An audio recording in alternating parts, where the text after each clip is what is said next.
Baik, anak-anakku semua, setelah kalian menyaksikan tadi film kisah keteladanan Nabi Muhammad dari lahirnya sampai kemudian perjalanan hijrahnya Nabi Muhammad SAW. Ada yang mau bertanya? Silakan. Ya, 1, 2, 3, 4. Oh, banyak sekali yang bertanya. Oke, bagus. Sekarang Bapak tunjuk. Adi, silakan bertanya. Pertanyaannya, mengapa pasukan Abraham menyerang Ka'bah?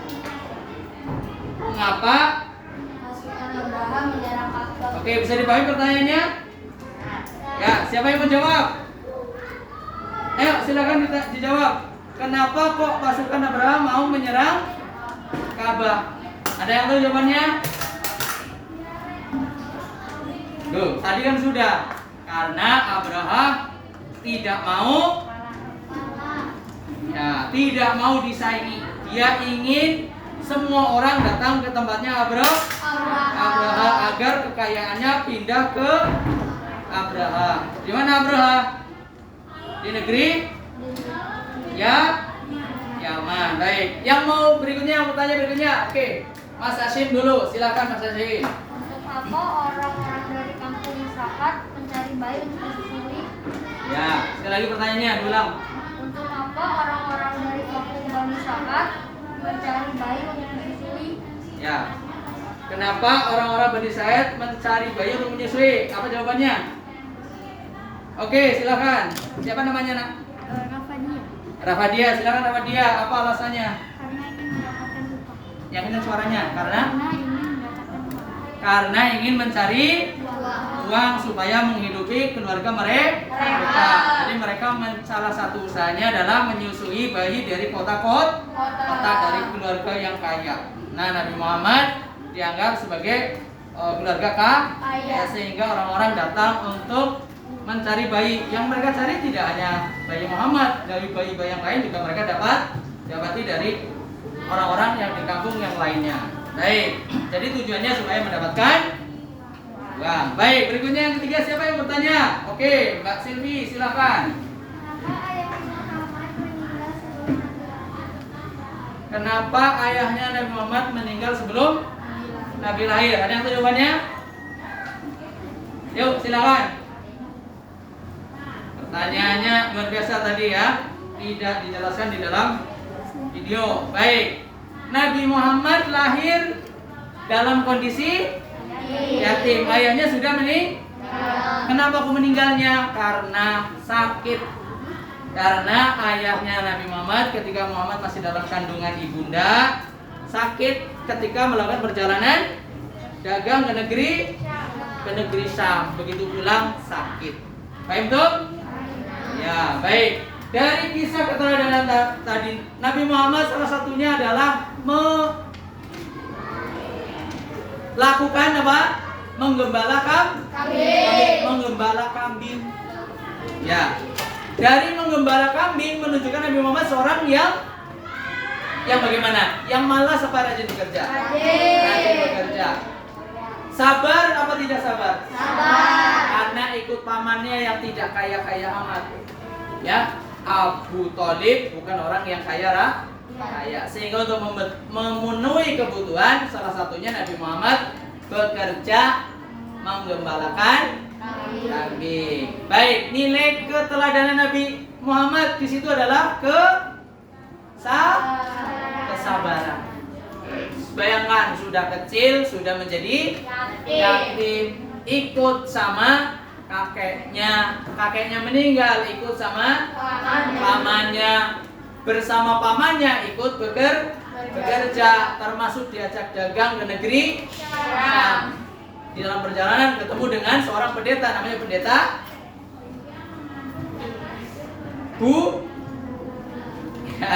namanya lupa. Namanya adalah ketemu dengan pendeta Nasrani yang bernama Buhairo yang mengetahui tanda kenabian Nabi Muhammad sallallahu alaihi wasallam. Paham tuh? Nah, baik, anak-anakku semua, Bapak silakan siapkan alat tulis lagi untuk mendengarkan penjelasan Bapak lebih lanjut. Perhatikan penjelasan berikut. Nah, keteladanan Nabi Muhammad Sallallahu Alaihi Wasallam. Betapa ketika kecil harus bersabar, tabah, tanggung jawab dengan cara menggembala kambing untuk memenuhi kebutuhan hidup, menyayangi anak yatim. Jadi beliau selain anak yatim, maka begitu dia udah mulai dewasa, dia juga tahu perasaan sulitnya jadi anak yatim. Maka dia pun menyayangi setiap orang, termasuk anak-anak yang yatim piatu. Ya, termasuk ada jahiliyah ketika itu. Kalau ada anak bayi dikubur hidup, Nabi Muhammad menyelamatkan bayi perempuan yang dikubur oleh orang tuanya. Ya, tidak mau kalau ada orang yang terbunuh. Sayang bahwasanya seorang manusia walaupun perempuan juga manusia yang harus dikasihi dan disayang. Kemudian begitu sudah mulai dewasa, Nabi Muhammad SAW dikenal dengan julukan apa? Al-Amin. Apa Al-Amin?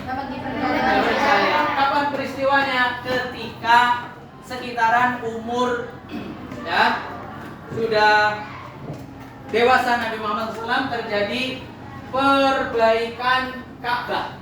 Ka'bah yang terkena banjir mengalami kerusakan sehingga oleh masyarakat Quraisy diperbaiki sampai kemudian giliran meletakkan Hajar Aswad. Ketika mau meletakkan Hajar Aswad, mereka berselisih siapa yang berhak untuk menaruhnya, meletaknya di tempatnya.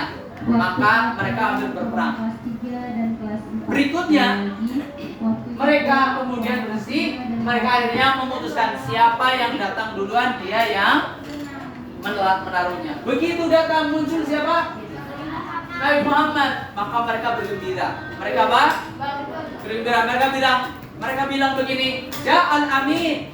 Ja'al Amin. Telah datang orang yang dipercaya. Rodi Nabi Muhammad. Kami ridho dengan kedatangan Muhammad.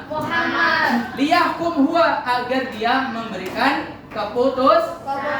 Maka Nabi Muhammad dengan tangan yang mulia melepas surbannya, diletakkan di tanah, kemudian batu Hajar Aswadnya diambil, diletakkan di atasnya, dan meminta seluruh pemimpin untuk memegang apanya?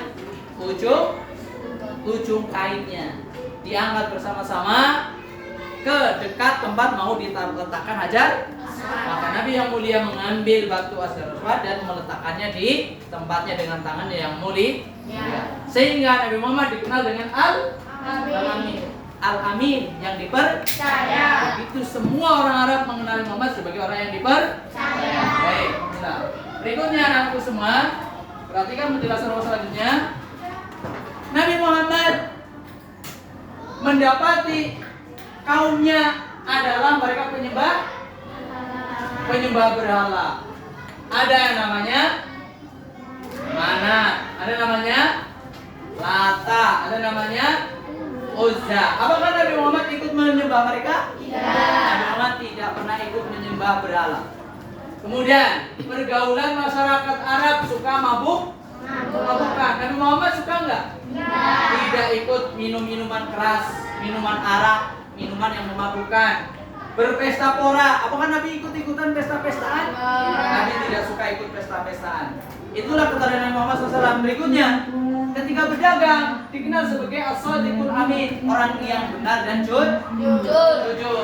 Berdagang ke Syam mendapatkan untung yang banyak karena keteladanan dan kemuliaan ketika berdagang.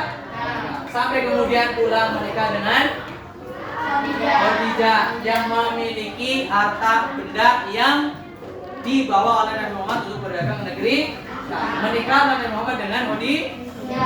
Berikutnya anak-anakku semua, pada umur 40 tahun Nabi Muhammad mendapatkan wahyu. Di mana? Di Gua Hira. Suratnya apa? Al-Alaq 1 sampai 5. Apalah ayatnya? Iqra bismi rabbikal ladzi khalaq. Khalaqal insana min 'alaq. Iqra wa rabbukal akram. Alladzi 'allama bil qalam. 'Allamal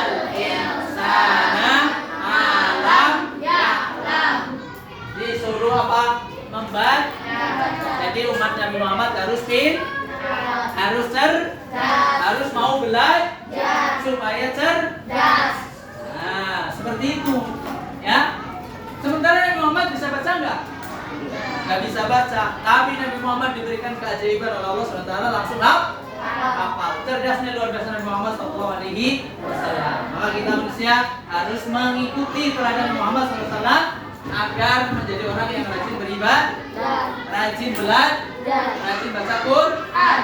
Ya, berikutnya Nabi Muhammad berdakwah. Masyarakat Arab Quraisy diajak oleh Nabi Muhammad SAW untuk masuk Islam. Bagaimana akhirnya?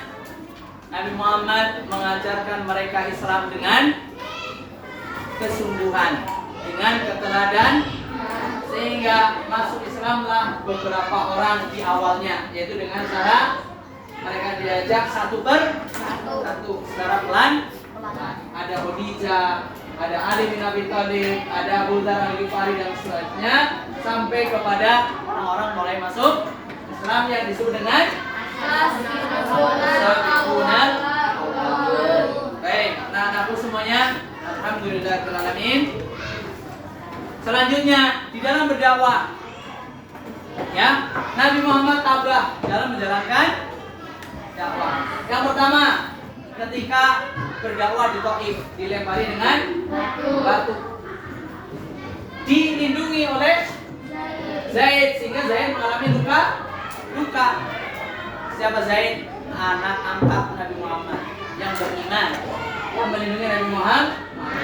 Sampai kemudian Nabi Muhammad SAW pulang, ya, pulang ke Mekah.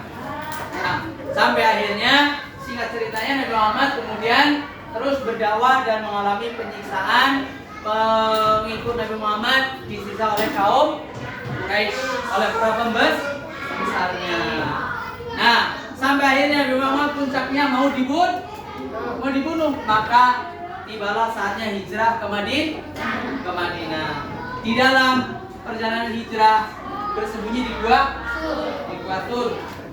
Tur untuk menghindari kejaran orang-orang Quraisy yang mau membunuhnya, hingga sampailah Nabi Muhammad selamat di Madinah dan mulai berdakwah di Madinah. Baik, anak-anakku semuanya, sifat-sifat Nabi Muhammad SAW. Yang pertama, Siddiq, amanah, tabligh, khatamah. Siddiq artinya benar. Nah, amanah artinya tabligh artinya khatamah artinya ya. Baik, anak-anakku semuanya, setelah kalian belajar ini semuanya, sikap kebiasaan yang harus kamu lakukan. Yang pertama, kamu batu. Dua, tiga,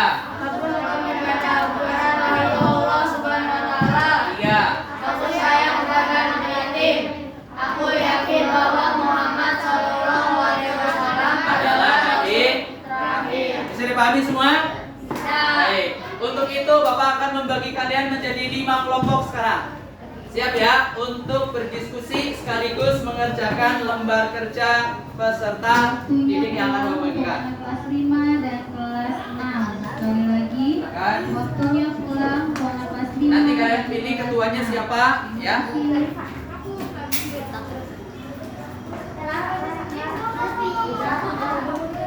Silakan. Dimusyawarahkan berkumpul ke tengah, yang sebagian di depan, masing-masing di tengah, yang lain di belakang. Silakan didiskusikan. gambarnya dari 1 sampai